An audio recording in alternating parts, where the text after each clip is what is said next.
Imagine que você está em uma joalheria sofisticada, cercado por luzes perfeitamente posicionadas para fazer cada pequena faceta de cristal brilhar como uma estrela capturada. Você tem diante de si duas pedras idênticas. Aos olhos humanos, e até mesmo sob a lente de um joalheiro experiente, elas são indistinguíveis. Ambas possuem a mesma dureza extrema, o mesmo brilho hipnotizante e a mesma estrutura química composta por átomos de carbono organizados em uma rede cristalina perfeita. No entanto, há uma diferença invisível que muda tudo. Uma dessas pedras custa $10.000 e foi extraída das profundezas da Terra após bilhões de anos de pressão e calor. A outra foi criada em uma câmara de alta tecnologia em menos de 2 semanas e custa apenas uma fração desse valor.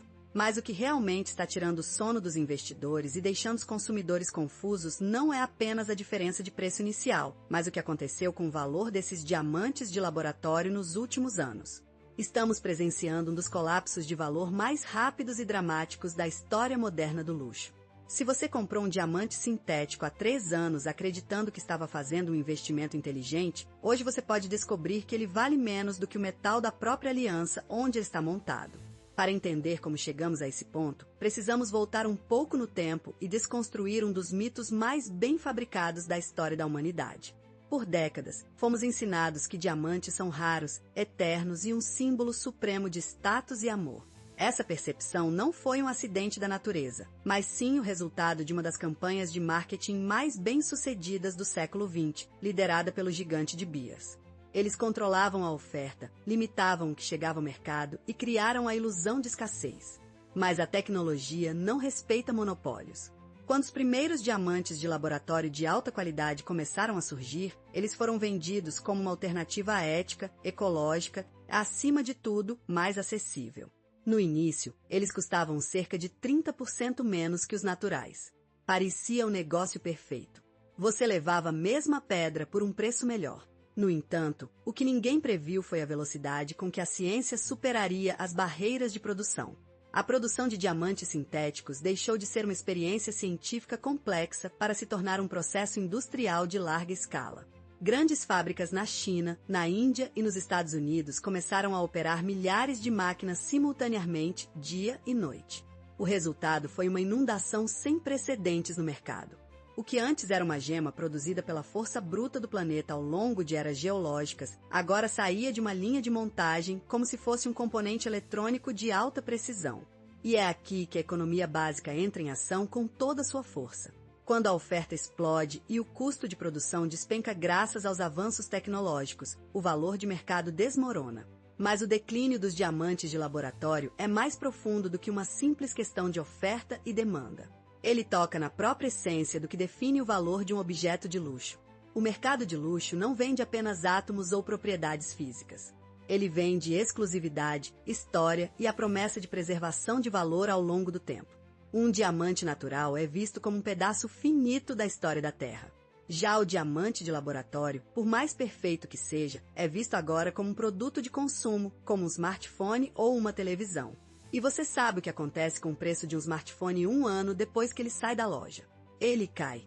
No caso dos diamantes sintéticos, essa queda foi um abismo. Hoje, em alguns setores do atacado, o preço por quilate de um diamante cultivado em laboratório caiu mais de 90% em comparação ao seu auge. O que antes era vendido como uma gema preciosa está rapidamente se tornando uma mercadoria comum, quase como cristal de vidro, mas com uma estrutura química superior. Essa mudança drástica criou um paradoxo fascinante no mundo das joias. Por um lado, nunca foi tão barato ter uma pedra magnífica e brilhante em um anel de noivado. Por outro lado, o valor de revenda dessas peças praticamente desapareceu. Entrar em uma loja hoje para tentar vender um diamante de laboratório comprado há alguns anos é um choque de realidade para muitos. Os lojistas muitas vezes nem sequer fazem uma oferta, pois sabem que podem comprar uma pedra nova, maior e melhor, diretamente do fabricante por um preço menor do que o estoque antigo. Estamos vivendo o fim da era do diamante como reserva de valor para o cidadão comum? Ou será que estamos apenas presenciando a separação definitiva entre o que é um acessório de moda e o que é uma relíquia de investimento? Para mergulharmos nessa resposta, precisamos analisar como os gigantes da mineração estão reagindo a essa ameaça e como a percepção do consumidor está sendo manipulada mais uma vez. A batalha entre o que vem da terra e o que vem das máquinas está apenas começando, e as consequências para o seu bolso são mais sérias do que você imagina. A grande virada de chave nessa história aconteceu quando os gigantes da mineração, liderados pela poderosa De Beers, perceberam que não poderiam simplesmente proibir a existência dos diamantes de laboratório. A tecnologia estava avançando rápido demais e a qualidade das pedras sintéticas já era indistinguível a olho nu, até mesmo para especialistas munidos de lupas tradicionais. Então, eles mudaram a estratégia de guerra. Em vez de lutar contra a existência do produto, eles decidiram rotulá-lo. Se você não pode vencer o seu inimigo, você diminui o valor dele na mente do público. Foi assim que nasceu a marca Ligotox, lançada pela própria De Beers. Eles começaram a vender diamantes de laboratório por uma fração do preço que os concorrentes cobravam, estabelecendo um teto artificial de valor. O objetivo era claro: mostrar ao mundo que um diamante feito em máquina é um produto industrial, como um smartphone ou uma televisão, e não uma joia rara de investimento. Imagine que você compra um carro de luxo 0 km. No momento em que você sai da concessionária, ele perde uma parte considerável do valor. Com o diamante de laboratório, esse efeito é multiplicado por 10. Como a produção dessas pedras depende apenas de energia elétrica, máquinas e carbono, quanto mais a tecnologia evoluir, mais barato e rápido fica produzir pedras maiores e mais puras. Isso cria um problema fundamental para quem busca valor a longo prazo. A escassez simplesmente não existe. Se uma fábrica na China ou na Índia pode produzir milhares de quilates por mês, por que aquela pedra no seu anel valeria mais daqui a 10 anos? A resposta curta é que ela não vale. Hoje, se você tentar revender um diamante de laboratório para uma joalheria, é muito provável que receba uma negativa educada ou uma oferta que representa apenas 5 ou 10% do que você pagou originalmente. Enquanto isso, a indústria das pedras naturais reforça desesperadamente o conceito de que o que vem da terra é finito. Existe uma mística em torno do fato de que aquele cristal de carbono foi forjado sob pressões brutais e temperaturas infernais a centenas de quilômetros de profundidade há mais de 1 bilhão de anos. Para o marketing do luxo, o tempo é o maior ativo. Eles vendem a ideia de que você está segurando um pedaço da história do planeta, algo que sobreviveu a eras geológicas para chegar até o seu dedo. É uma narrativa poderosa que laboratório, por mais perfeito que seja o seu resultado químico, nunca conseguirá replicar. Mas existe um lado positivo nessa queda drástica de preços que muitas pessoas ignoram. A democratização do brilho permitiu que o diamante deixasse de ser um item exclusivo de noivados e heranças para se tornar um acessório de moda cotidiana. Hoje, você pode comprar um par de brincos de diamantes de laboratório pelo preço de uma bolsa de grife. Isso transformou o mercado de joias de entrada. O consumidor jovem, muitas vezes mais preocupado com a ética da mineração e com o impacto ambiental, encontra no diamante sintético uma alternativa tecnicamente idêntica e muito mais acessível. O problema ocorre apenas quando esse consumidor é levado a acreditar que está fazendo um investimento financeiro. A verdade nua e crua é que o mercado de diamantes sempre foi sustentado por um controle rígido de oferta e por campanhas publicitárias geniais que criaram a necessidade emocional de um objeto caro. Agora que o segredo de fabricação da natureza foi dominado pelos humanos, a ilusão da raridade está sendo testada. Os diamantes de laboratório estão se tornando commodities, como o silício dos chips de computador.